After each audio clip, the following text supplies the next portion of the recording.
Jérémy Frérot et Laure Manodou, c'est fini.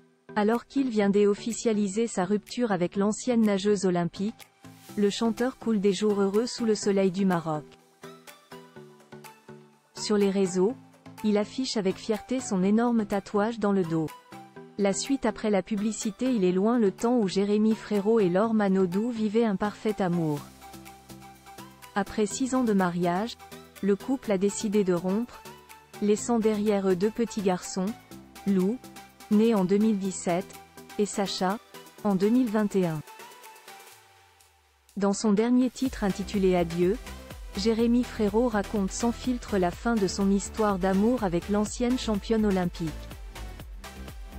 Comme une lettre ouverte à ses fils, l'ancien chanteur des Frérots de la Vega écrit « Devenir une famille sans y habiter, papa, maman vont devenir amis, ça veut pas dire que tout est fini. » Des mots doux, tendres et réconfortants pour rassurer ses enfants. Si la fin de son mariage a été annoncée il y a seulement quelques jours, Jérémy Frérot semble déjà avoir tiré un trait dessus. L'interprète du chant des sirènes profite actuellement d'un voyage au Maroc.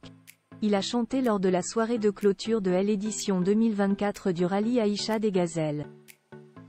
Un nouveau tatouage pour Jérémy Frérot? Dimanche 29 avril 2024, dans une publication Instagram, Jérémy Frérot a partagé une série de photos de lui au bord d'une piscine, ainsi que des vidéos, dont une prise dans l'avion. Sur ces clichés dénudés, il affiche publiquement un gigantesque tatouage dorsal datant d'il y a moins d'1 an, allant des omoplates jusqu'au bas du dos. Pour l'heure, l'artiste n'a pas encore dévoilé sa signification.